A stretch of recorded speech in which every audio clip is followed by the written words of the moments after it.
Millions of people are using electricity right this very second. But what actually stops our entire power grid from just suddenly collapsing? Welcome to This Explainer. Today, we're walking the invisible, high-stakes tightrope of the electrical grid and breaking down the anatomy of a complete electrical collapse. Think about it. This is the ultimate central mystery here. Millions of homes, massive factories, businesses, they all have devices switched on right now. People are flipping lights, firing up ovens, and cranking the AC on and off all day long in a totally unpredictable pattern. So why doesn't the grid just buckle under the sheer chaos of it all? Well, to figure out how the grid prevents a massive blackout, we have to dig into the incredible physics of how it balances literally everything. Okay, let's dive into this. The absolute golden rule of the power grid is actually pretty simple. Generation must perfectly equal demand. The electricity being cranked out by power plants has to instantly match the consumption from all those homes and businesses. Because electrical energy is consumed exactly as it's produced, if demand suddenly spikes, generation has to respond just as fast to keep those scales tipped perfectly in the middle. So how on earth do operators know if the whole system is actually balanced? Well, it all comes down to this number, 60. 60 hertz, or 50 hertz if you're over in Europe, is the literal heartbeat of a synchronized AC grid. Every single generator connected to the grid spins together at this exact electrical frequency. If demand suddenly outweighs generation, that frequency naturally starts to drag and slow down. And if that number falls by even a tiny fraction, disaster's looming, and the system can literally tear itself apart. Section 5. Anatomy of a collapse. So what exactly happens when that careful balance fails?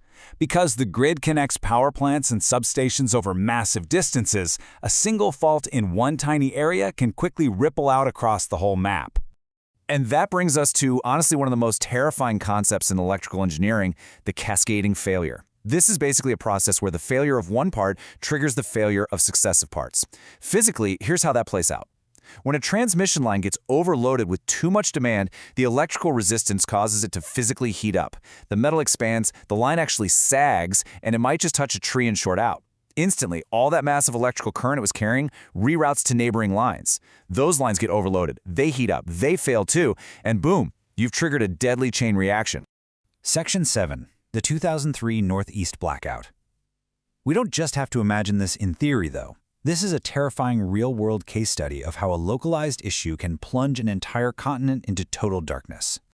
The crazy thing is, the root of this massive blackout wasn't some sudden hurricane or a giant generator exploding. It was a software bug, specifically what's called a race condition bug in the General Electric energy management system used by First Energy over in Ohio. This bug completely stalled the alarm systems and literally blinded the control room operators. Unprocessed events just queued up, screens stopped refreshing entirely, and for over an hour, these operators were totally unaware that overloaded transmission lines were dropping in voltage and tripping offline. Now, what's really interesting here is how this maps out the transition from a slow burn IT issue into a rapid physical catastrophe. Check out this timeline. At 2:14 p.m., the alarm software fails. At 3:08 p.m., an IT reboot doesn't fix it. The operators are completely in the dark. Then the physical failures start hitting. At 3:32 p.m., overloaded by rerouted power, the Hana Juniper line sags into a tree and trips offline. And because the operators have no idea this is happening, they can't shed load to protect the remaining lines. Fast forward to 4:13 p.m., and the cascade has just ripped through the system, forcing 256 power plants to shut down. To really give you an idea of the unimaginable scale of rerouting electricity during this event, consider this number, 3,500. According to grid operators in New York, a massive 3,500 megawatt power surge slammed into their transmission grid at 4:10 p.m. Think about that.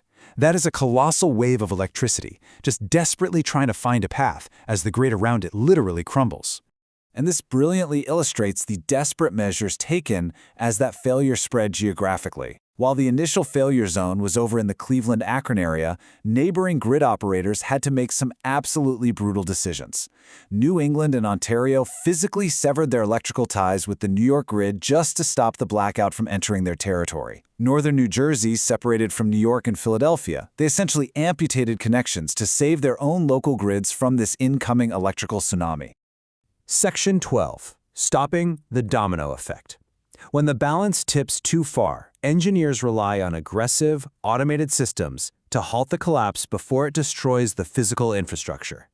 The crucial point is how these automated systems actually work. We've got two main defenders here. First up is UFLS, or under-frequency load shedding. If that 60 Hz heartbeat drops, this system reacts in just 0.2 seconds to automatically cut off predetermined loads. The second is UVLS, or under-voltage load shedding, which monitors for excessive voltage drops and reacts after a slightly longer delay, about 3 seconds, to prevent false tripping.